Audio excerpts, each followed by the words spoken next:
Hey. Well, I just got out of my third MRI this year. And I'm here to tell you what.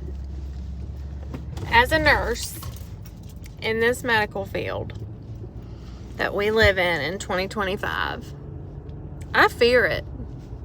I fear it so badly.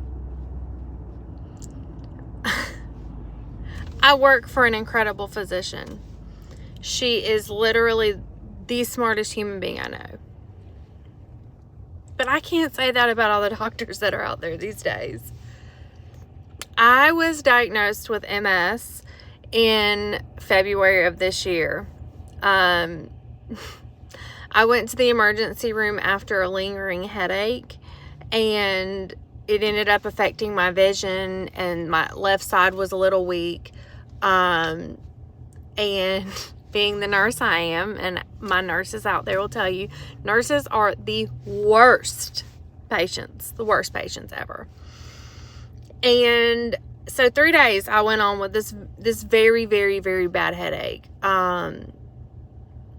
It started right after I'd went to the gym, and so I was like, okay, I'm just dehydrated, no big deal. I overdid it, went home, ate a good protein dinner, drank plenty of water, took ibuprofen, Tylenol, all the things, and it still was just so bad. Like, worst headache I've probably ever had in my life. And so that was Saturday. Sunday I woke up, it was still really, really bad. Ibuprofen, Tylenol, they weren't touching it. So I got some IV fluids and dealt with that and didn't touch it. So I was like, okay, well, this is clearly not a hydration issue. So I went to work Monday, and that's when my vision changed. My vision was very blurry and spotty and seeing stars out of the left side, not the right side, just the left side. So I was like, okay, I'm going to go to the urgent care, because the doctor I work for was like, listen here, girl, you going to get checked out. Like, we got to get this checked out. And I was like, okay, fine, I'll go. And I went to this little standalone ER, and my husband's ex-wife took me, because she's one of my best friends on the planet, and we left the kids home with my husband, and they were like, oh, we can't rule out a stroke. Your CT says that you may, it's inconclusive. And I'm like, as a nurse, I'm sitting here going, I have no drooping, I don't have any problem speaking, I can feel my fingers, like, this is not a stroke. But I understand I had good insurance, and you're trying to cover your butt because you can't really find a reason for the symptoms. So they loaded me up in an ambulance, took me to the main hospital, and the neurologist ordered an MRI. They stroke alerted me. So all these people are all around me, and they, it was crazy. And they put me in the MRI. They came out, and they said the lesions and all of your symptoms, the heat intolerance, your weakness, your headaches, the blurred vision, the red desaturation, vision colors, blah, blah, blah. It's all indicative of MS. And so they did a lumbar puncture on my back, and those came back indicative, I guess, or just helped finalize the diagnosis. That neurologist that diagnosed me does not see patients in the outpatient setting, unfortunately, because he was absolutely fantastic. And one of my very, very, very, very best friends is from Puerto Rico, and he has sent me to Puerto Rico with him. He went on vacation and let me go with him to Puerto Rico one time, and I fell in love with the island, and all things Puerto Rican: people, culture, food, beaches, on the island, the history. It's just, I am infatuated with all things Puerto Rican. It is literally, I have nothing but love for the community and the people, and it's just So after telling him how much I love Puerto Ricans, he made sure I had an outpatient doctor that was Puerto Rican. I had to drive a long way to see him, but he said he was the best. So he's been following my care, and I went today now we're February into November, for my 3rd MRI of the brain with contrast. And he has sent me also to my primary care, has been following me. Obviously the physician I work for, she kind of follows me from behind the curtains, kind of like Wizard of Oz. And I have an endocrinologist, I have a psychiatrist, I have a therapist that does my biblical counseling, and obviously I have my OBGYN who has, all of these people have been trying to figure out what's wrong with me since February. And I just got in the endocrinologist, and their diagnosis is lack of sleep.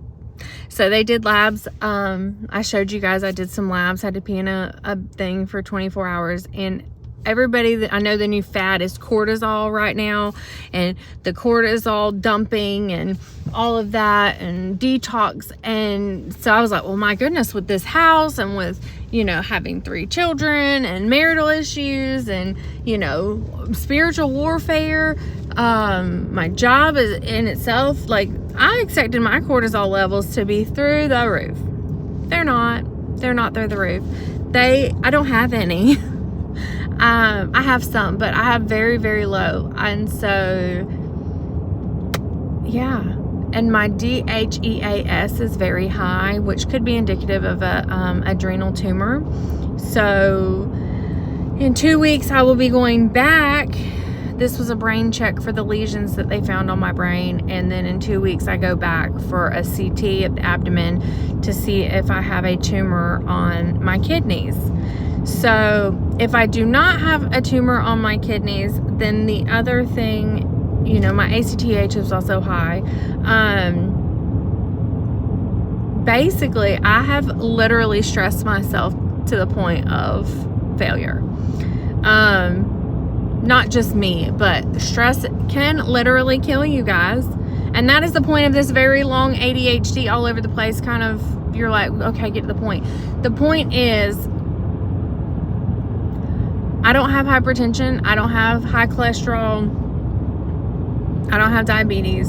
I don't have even crippling anxiety anymore. I don't. But I worry about everyone and everything all day, every day. And my ADHD, I'm always in fight, flight, or freeze.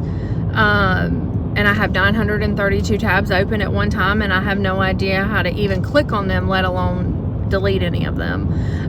So yeah, I'm working on how to ground a lot of this by giving it to God, giving it to faith, or having faith, and growing my faith so that I can stop worrying, because I have worried myself to no stress hormones.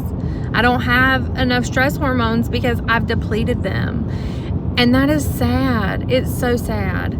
So y'all pray for me. I'm praying that when this MRI comes back, they ain't gonna see no lesions. They're just gonna be disappeared, and I say, oh, we don't know how, but I do. I know the great physician.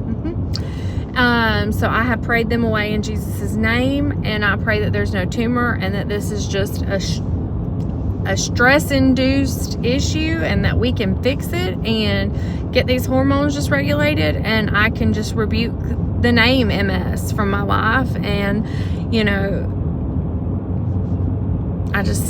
y'all pray for me. I'm gonna pray for y'all. Let me know how I can go. Sorry this one's longer, but this is my story, and this is my journey. And being in the healthcare field, I'm advocating for myself harder than, you know, your typical person would. But that's only because I'm a nurse. You know, I feel so horrible for those of you out there that don't have any medical knowledge, and you just take what these doctors say, because some of them don't know what they're talking about. Okay, I've had to check a few doctors, and I don't go in telling people I'm a nurse. I don't want people to know I'm a nurse. I really don't. No. Don't tell them. I don't want them to know. But I do have to eventually check them. If a doctor puts me in a position that I have to check them, and I start asking questions of medical terms and this and that, then they're like, are you in the medical field? Yeah, I'm in the medical field. That's why I'm asking you why you sound so stupid right now. But had I not been in the medical field, you would have just went on about your business. So be careful, be diligent. If something don't make sense, get a second opinion. Ask somebody in the medical field just to lay it out. Don't Google it. From this nurse, I beg you, do not Google it. WebMD's not your friend. It's really just not.